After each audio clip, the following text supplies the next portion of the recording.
Hi friends, welcome to Divya's YouTube channel. ನಿನಗಾಗಿ ಇವತ್ತಿನ ಸಂಚಿಕೆಯಲ್ಲಿ ಏನಾಯಿತು ಅಂತ ನೋಡೋಣ ಬನ್ನಿ. ಅದಕ್ಕೂ ಮುಂಚೆ ಯಾರೆಲ್ಲ ಇನ್ನೂ ನನ್ನ ಚಾನೆಲ್ನ ಸಬ್ಸ್ಕ್ರೈಬ್ ಮಾಡಿಲ್ಲ, ಪ್ಲೀಸ್ ಸಬ್ಸ್ಕ್ರೈಬ್ ಮಾಡಿ, ವಿಡಿಯೋನ ಲೈಕ್ ಮಾಡಿ. ಶಿಕ್ಷಣ ನಾನು ಕ್ಯಾನ್ಸಲ್ ಮಾಡ್ತಾ ಇದ್ದೀನಿ. ಮನೇಲಿ ಒಬ್ಬೊಬ್ರಿಗೆ ಒಂದೊಂದು ರೂಲ್ ಅಂದ್ರೆ ಆಡಳಿತ ಹದಗೆಡುತ್ತೆ. ಸಿಂಪಲ್ ಆಗಿ ಮನೇಲಿ ಮಾಡೋ ಯಾವ್ದಾದ್ರು ಕೆಲ್ಸನ ಕೊಡಿ. ಹೀಗೆ ಮನೆ ಮಗಳನ್ನ ಹೊರಗಡೆ ಕಳ್ಸಿ ಹೊರಗಡೆಯವರು ನಗಾಡೋ ತರ ಮಾಡಕ್ ಹೋಗ್ಬೇಡಿ. ಕಷ್ಟಪಟ್ರೆ ಜನ ನಗ್ತಾರ? ನಮ್ದು ರಾಯಲ್ ಫ್ಯಾಮಿಲಿ. ಕೆಲ್ಸ ಮಾಡ್ಸಿ ಅಭ್ಯಾಸ ಹೊರ್ತು ಕೆಲ್ಸ ಮಾಡಲ್ಲ. ಕೆಲಸ ಮಾಡಿಸೋದು ಒಂದು ಕೆಲಸನೇ ರಾಣ. ಸಾಕು, ಆರ್ಗ್ಯುಮೆಂಟ್ಸ್ನೆಲ್ಲ ಇಲ್ಲಿಗೆ ನಿಲ್ಲಿಸ್ಬಿಡಿ. ಜೀವ ಎಲ್ಲ ನಿನ್ನಿಂದಾನೆ, ನಿನ್ನ ಅಧಿಕ ಪ್ರಸಂಗದಿಂದಾನೆ. ನಾವಿಲ್ಲಿ ಬಂದಿರೋದು ಎಲ್ಲರ ಜೊತೆಗೆ ಸಂತೋಷವಾಗಿ ಅನ್ಯೋನ್ಯವಾಗಿರಕ್ಕೆ. ಈ ತರ ಶಿಕ್ಷೆ ಮತ್ತು ಟಾಸ್ಕ್ಗಳನ್ನ ಕೊಡೋದಿಕ್ಕಲ್ಲ. ಹೊಸದಾಗಿ ರೂಲ್ಸ್ ಮಾಡಿಲ್ಲ ಅಣ್ಣ, ಇಲ್ಲಿರೋದನ್ನೇ ತಾನೇ ಫಾಲೋ ಮಾಡ್ತಿದ್ದಾರೆ. ಅದನ್ನೇ ತಪ್ಪು ಅಂತ ಹೇಳ್ತಾ ಇದೀನಿ. ನೋಡಚ್ಚು, ಸಾಧ್ಯ ಆದ್ರೆ ಎಲ್ರ ಮನಸ್ಸಿಗೂ ಖುಷಿನ ಹಂಚು, ನೋನ್ ಕೊಡ್ಬೇಡ. ಚಿಕ್ಕಮ್ಮನ್ ನೋಡು, ಇವ್ರ ಕಣ್ಣಲ್ಲಿ ನೀರಾಕ್ ಸಾಕ. ನೀನ್ ಸೊಸಾಗಿ ಬಂದಿರೋದು. ಅದು ಜೀವ. ರಜ್ಜು, ದೇವಿಗೆ ಸಾರಿ ಕೇಳು.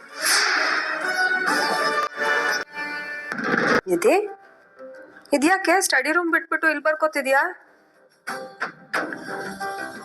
ಸರಿ ಆಯ್ತು, ತಗೋ ಊಟ ಮಾಡು. ನನಗ್ ಬೇಡ. ಯಾಕೆ? ಹಸ್ವಿಲ್ಲ. ದೊಡ್ಡಮ್ಮನ ಮೇಲೆ ಇನ್ನೂ ಕೋಪ ಹೋಗಿಲ್ವಾ? ಅಕ್ಕ ನನ್ಗೆ ಮೊದ್ಲೇ ವಾರ್ನ್ ಮಾಡಿದ್ರಲ್ವಾ, ರಚನನ್ ಜೊತೆ ಮಾತಾಡ್ಬಾರ್ದು, ಅವಳಿರೋ ಕಡೆ ಹೋಗ್ಬಾರ್ದು ಅಂತ. ಆದ್ರೂ ನೀನ್ ಅವ್ರ ಮಾತ್ ಮೀರ್ ಹೋದ್ರೆ ಅವ್ರಿಗೆ ಕೋಪ ಬರಲ್ವೇನೆ? ಹೇಳಿನ ನಿನಗ್ ದೊಡ್ಡಮ್ಮನೇ ದೊಡ್ಡವ್ರಲ್ವಾ? ಹೀಗೆಲ್ಲ ಮಾತಾಡಿದ್ರೆ ಕೆನ್ನೆಗೊಂದ್ ಬಾರಿಸ್ತೀನಿ.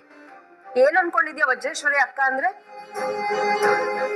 ಅವರು ನಮ್ಮನೆಗೆ ಕುಲದೇವತೆ ಇದ್ದ ಹಾಗೆ, ಸದಾ ನಮ್ಮನ್ ಕಾಪಾಡ್ತಿರೋ ತಾಯಿ.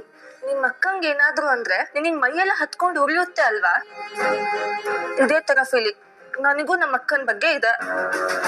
ನಿಮ್ ಅಕ್ಕ ದೇವ್ರು ಅಂತ ಆದ್ರೆ ನನಗೆ ಚೆನ್ನಾಗಿ ಓದ್ಬೇಕು ಅಂತ ಬುದ್ಧಿವಾದ ಹೇಳಿ ಆವ್ರೇಜ್ ಸ್ಟೂಡೆಂಟ್ ಆಗಿದ್ ನನ್ನನ್ನ ಮೆಡಿಕಲ್ ಓದೋ ತರ ಮಾಡಿದ್ ನಮ್ಮ ಅಕ್ಕನೇ ದೇವತೆ ಇದ್ದ ಹಾಗೆ. ಕೊಡು ನನಗೆ. ಯಾಕಕ್ಕ? ನಾನು ನನ್ನ ಮಗಳ ಜೊತೆ ಪರ್ಸನಲ್ ಆಗಿ ಸ್ವಲ್ಪ ಮಾತಾಡಬೇಕು. ಎಲ್ಲ ವಿವರಣೆ ನಿಂಗೆ ಕೊಡ್ಬೇಕಾ ನಾನು? ನಿನ್ ಮಾತಿನಿಂದ ನಂಗೇನು ಬೇಸರ ಇಲ್ಲ ನಿಧಿ. ಇನ್ಫ್ಯಾಕ್ಟ್ ಪರಿಸ್ಥಿತಿಗಳು ಚೆನ್ನಾಗಿದ್ದಿದ್ರೆ ನೀನ್ ಹೇಳಿದ ಮಾತಿಗೆ ನಿನ್ನ ಸೆಲೆಬ್ರೇಟ್ ಮಾಡ್ತಾ ಇದ್ದೆ. ಆದ್ರೆ ನೀನು ಊಟ ಮಾಡು. ನನಗ್ ಬೇಡ ದೊಡ್ಡಮ್ಮ. ನಾನ್ ನಿನ್ಗೆ ಯಾವಾಗಿಂದ ಗೊತ್ತು? ನಾನ್ ನಿನ್ಗೆ ಯಾವಾಗಿಂದ ಗೊತ್ತು? ಬುದ್ಧಿ ಬಂದಾಗಿಂದ, ಐ ಮೀನ್ 2-3 ವರ್ಷ ವಯಸ್ಸಿದ್ದಾಗಿಂದ. ನೀನು ನನಗೆ ನೀನ್ ಹುಟ್ಟಿದ ದಿನದಿಂದ ಗೊತ್ತು. ನಿನ್ನನ್ನ ಮೊದಲು ಹಾಸ್ಪಿಟ್ಲಲ್ಲಿ ಎತ್ಕೊಂಡಿದ್ದು ನಿಮ್ಮ ಅಪ್ಪ ಅಲ್ಲ, ನಾನು. ಆ ಕ್ಷಣದಿಂದ ಈ ಕ್ಷಣದವರೆಗೂ ನನಗೆ ರಚನಾ ಹೇಗೋ ನೀನು ಹಾಗೆ. ನೋಡು, ನಿನ್ನನ್ನ ಮುದ್ದು ಮಾಡೋ ಸ್ವಾತಂತ್ರ್ಯನೂ ಇದೆ, ದಂಡಿಸೋ ಅಧಿಕಾರನೂ ಇದೆ. ಹಾಗಂತ ನಾನ್ ಭಾವಿಸ್ತೀನಿ. ನೀನೇನ್ ಅನ್ಕೋತೀಯ? ನಿಮಗ್ ನನ್ ಮೇಲೆ ಎಲ್ಲಾ ರೈಟ್ಸು ಇದೆ ದೊಡ್ಡಮ್ಮ. ಮತ್ತೆ ಯಾಕೆ ನನ್ ಮೇಲೆ ಬೇಜಾರ್ ಮಾಡ್ಕೊಂಡಿದ್ಯಾ? ನಿನ್ ತರ ರಚನಾನು ನನ್ ಮಗಳೇ ನಿಧಿ. ನಾನ್ ಅವಳ ಮೇಲೆ ಕೋಪ ಮಾಡ್ಕೊಂಡಿದೀನಿ ಅಂದ್ರೆ ಅದು ಅವಳು ಕೆಟ್ಟದಕ್ಕೆ ಅಂತ ನೀನ್ ಅನ್ಕೊಂಡಿದೀಯಾ? ಮತ್ತೆ ನೀನ್ ಯಾಕೆ ಅದನ್ನ ಅರ್ಥ ಮಾಡ್ಕೊಳ್ದೆ ಹಠ ಸಾಧಿಸ್ತಾ ಇದೀಯಾ? ಕೆಲವೊಂದನ್ನ ನಾನ್ ನಿನ್ಗೆ ವಿವರಿಸಕ್ಕೆ ಆಗಲ್ಲ, ಅದಕ್ಕೆ ರಿಕ್ವೆಸ್ಟ್ ಮಾಡ್ಕೋತಾ ಇದ್ದೀನಿ. ಸ್ವಲ್ಪ ದಿನದ ಮಟ್ಟಿಗೆ ನೀನು ರಚನಾನ ಅವಾಯ್ಡ್ ಮಾಡು. ನಿನ್ ಒಳ್ಳೇದಕ್ಕೆ ಹೇಳ್ತಾ ಇದ್ದೀನಿ ನಾನು. ನಾನ್ ನಿನ್ ಮೇಲೆ ಕೈ ಮಾಡ್ಬಾರ್ದಿತ್ತು. ಐ ಆಮ್ ಸಾರಿ ನಿಧಿ. ದೊಡ್ಡಮ್ಮ, ಕೋಪ ಹೋಯ್ತಾ? ಊಟ ಮಾಡ್ತೀಯಾ? ಸಾರಿ ಕೇಳು. ನಿನ್ಗೆ ಹೇಳಿದ್ದು. ಅದ್ಗೆ ನೀವ್ ಕ್ಷಮಾಪಣೆ ಎಲ್ಲ ಕೇಳ್ಬೇಡಿ. ನೀವ್ ಅಂತ ತಪ್ಪೇನು ಮಾಡಿಲ್ಲ.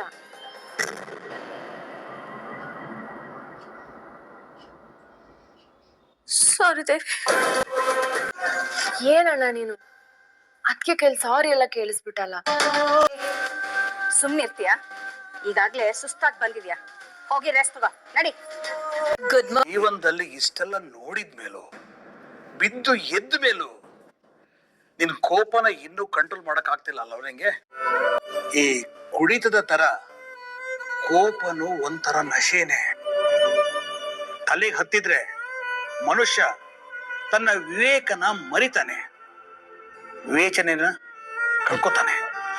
ಚಿಕ್ಕಪ್ಪ, ಇವಾಗ ನಾನೇನ್ ತಪ್ಪು ಮಾಡಿದೆ ಅಂತ ನೀವೀಗ ಬೈತಾ ಇದ್ದೀರಾ? ನಾನಾಗಿದ್ದಕ್ಕೆ ಬೈತಾ ಇದ್ದೀನಿ. ಇದೇ ಜಾಗದಲ್ಲಿ ನಿನ್ನಪ್ಪ ಏನಾದ್ರು ಇದ್ದಿದ್ರೆ ತೆಗೆದು ಕೆನ್ನೆಗೆ 2 ಬಾರಿಸಿ ಬಿಡೋರು. ಈಗ ಗೊತ್ತಾಗ್ದಿದ್ದಾಗೆ ಒಂದು ವಸ್ತುನ ಎತ್ಕೊಳ್ಳೋದು ಮಾತ್ರ ಕಳ್ಳತನ ಅಲ್ಲ, ಕೊಡೋದು ಕಳ್ಳತನನೇ. ದೇವಿ ದೇಣಿಗೆ ಕೊಟ್ಟಿದ್ದು ನಮ್ ಕುಟುಂಬಕ್ಕೆ ಒಳ್ಳೇದಾಗ್ಲಿ ಅಂತ.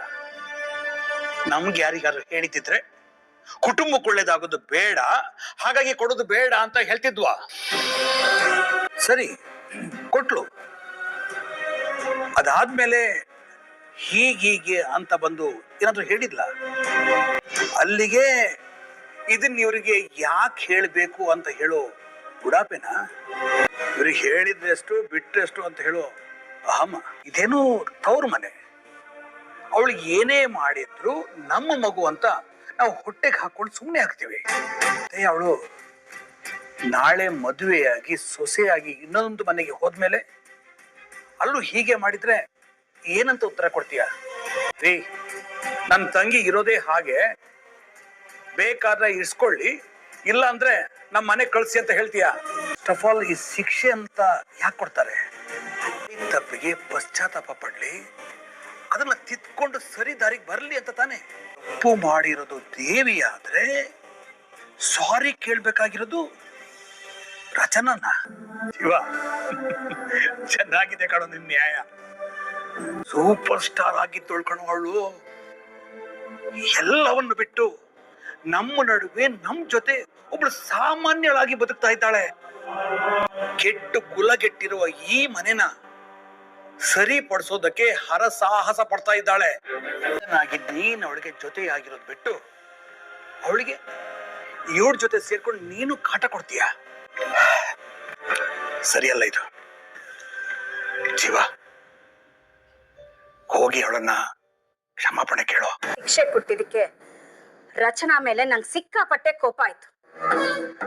ಆದ್ರೆ ಜೀವ ಅವಳಿಂದ ನಿನ್ ಹತ್ರ ಸಾರಿ ಕೇಳಿಸ್ತಲ್ಲ, ಆಗ ನನ್ ಮನ್ಸಿಗೆ ಸಮಾಧಾನ ಆಯ್ತು.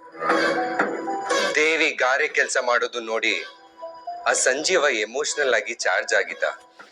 ಆದ್ರೆ ಮನೆಗ್ ಬಂದು ಅವನ ಹೆಂಡತಿಯಿಂದ ಸಾರಿ ಕೇಳಿಸ್ತಾನೆ ಅಂತ ಮಾತ್ರ ನಾನು ಎಕ್ಸ್ಪೆಕ್ಟ್ ಮಾಡಿರ್ಲಿಲ್ಲ. ಎಕ್ಸ್ಪೆಕ್ಟ್ ಮಾಡಿದ್ದೆ. ಸಂಜೀವ ಒಬ್ಬ ಎಮೋಷನಲ್ ಫೂಲ್. ಮೂಗಿನ ತುದಿಯಲ್ಲೇ ಯಾವಾಗ್ಲೂ ಕೋಪ ಇರುತ್ತೆ. ಸ್ವಲ್ಪ ಟ್ರಿಗರ್ ಮಾಡಿದ್ರೆ ಸಾಕು, ಅವ್ನ್ ಹೇಗ್ ಆಡ್ತಾನೆ ಅಂತ ಅವನ್ಗೆ ಐಡಿಯಾ ಇರಲ್ಲ. ಫೈನಲಿ ನಾನ್ ಅನ್ಕೊಂಡಾಗೆ ಎಕ್ಸಾಕ್ಟ್ಲಿ ಹಾಗೆ ನಡೀತು. ನಿನ್ನ ಕೆಲ್ಸ ಕಳ್ಸಿದ್ದು ಕೆಲವೊಂದ್ಸಲ ನಮ್ಗಾಗೋ ಕೆಡುಕಲು ಒಂದ್ ಒಳ್ಳೇದ್ ನಡೆಯುತ್ತೆ ಅಮ್ಮ. You are right. ಪನಿಷ್ಮೆಂಟ್ ಕೊಟ್ಟೋಳಿಗೆ ಎಲ್ರೂ ಮುಂದೆ ಸಾರಿ ಕೇಳಿಸಿ ಅವಮಾನ ಆಯ್ತು ನೋಡು. ಅಷ್ಟೇನಾ? ಇನ್ನೇನ್ ಒಬ್ಸರ್ವ್ ಮಾಡ್ದೆ ನೀನು? ಹೆಂಡತಿ ಹಿಂದೆ ಗುಲಾಮ್ ಅಂತಾರ ಸುತ್ತ ಅವನಿಗೂ ಅವಳಿಗೂ ನಡುವೆ ಬೆಂಕಿ ಹತ್ತಿತ್ತು ಅಲ್ವಾ? ಮುಂಚೆನೂ ಅವರಿಬ್ರ ಮಧ್ಯೆ ಮನಸ್ತಾಪ ತರಬೇಕು ಅಂತ ತುಂಬಾ ಪ್ರಯತ್ನ ಪಟ್ವಿ, ಆದ್ರೆ ಯಾವುದೂ ಆಗ್ಲಿಲ್ಲ. ಆದ್ರೆ ಈಗ ನೋಡು, ನಾವು ನಿರೀಕ್ಷೆನೆ ಪಡೆದಿರೋ ಹಾಗೆ ಅವರಿಬ್ರ ಮಧ್ಯ ವಿರಸ ಬಂದ್ಬಿಡ್ತು. ಇದು ಅಷ್ಟು ಸುಲಭವಾಗಿ ಮುಗಿಯುವಂತ ವಿರಸ ಅಲ್ಲ. ಯಾಕಂದ್ರೆ ರಚನಂಗೆ ಎಲ್ರ ಮುಂದೆನೂ ಈಗೋ ಹೊಟ್ಟಾಗಿದೆ. ಅಷ್ಟು ಈಸಿಯಾಗಿ ಅವಳು ಸಂಜೀವನ ಕ್ಷಮಿಸಲ್ಲ. ಇಬ್ರು ನಡುವೆನು ಮಾತುಕತೆ ನಿಲ್ಲುತ್ತೆ. ಇನ್ನು ಹೆಚ್ಚಾಗಿ ಡೆವಲಪ್ ಆಗುತ್ತೆ. ಈಗ ಸಣ್ಣದಾಗಿ ಹತ್ಕೊಂಡಿರೋ ಕಿಡಿನ ನಾವೆಲ್ಲರೂ ಊದಿ ಊದಿ ದೊಡ್ಡದಾಗಿ ಮಾಡ್ಬೇಕು. ಅವರಿಬ್ಬರನ್ನ ಪರ್ಮನೆಂಟ್ ಆಗಿ ಬೇರೆ ಮಾಡ್ಬೇಕು. ಆ ಸೂಪರ್ ಸ್ಟಾರ್ನ ಈ ಮನೆಯಿಂದ ಹೊರಗಡೆ ಕಳಿಸಿದ ಕೂಡ್ಲೇನೆ ಆ Sanjeeva half dead to mom. Exactly. ನಾವು ಸಂಜೀವಂಗೆ ಸಪೋರ್ಟ್ ಮಾಡೋ ತರ ಮಾತಾಡಿ ಮಾತಾಡಿ ಮಾತಾಡಿ ರಚನನ್ ವಿರುದ್ಧ ಅವನ್ನ ಜೋರಾಗಿ ಎತ್ ಕಟ್ಬೇಕು. ದೇವಿ, ಅದನ್ನ ನನಗ್ ಬಿಡು, ನಾನ್ ನೋಡ್ಕೊತೀನಿ.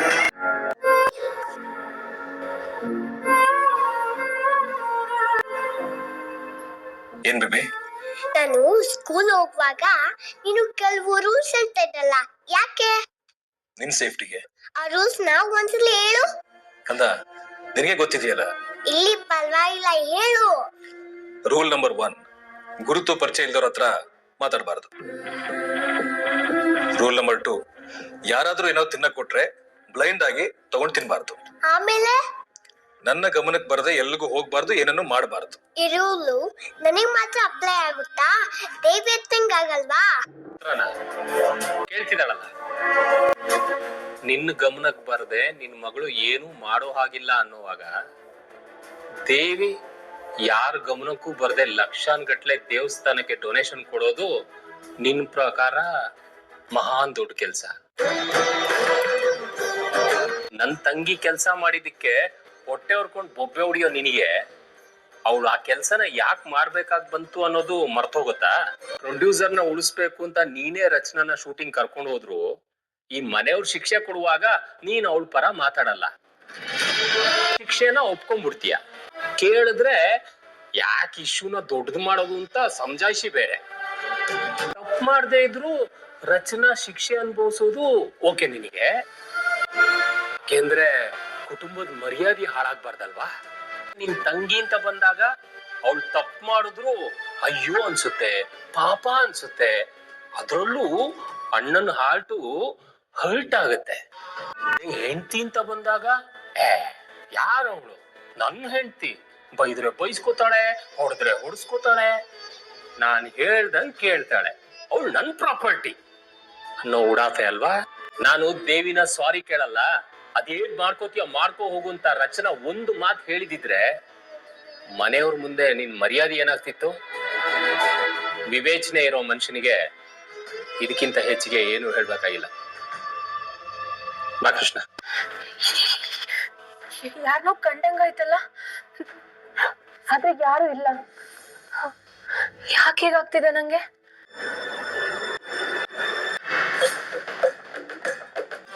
ಆ ಬೊಂಬೆ ಭಯಕ್ಕೆ ನಂಗೆ ಇಲ್ಲದ ಭ್ರಮೆಗಳೆಲ್ಲ ಕಾಡ್ತಾ ಇದೆ.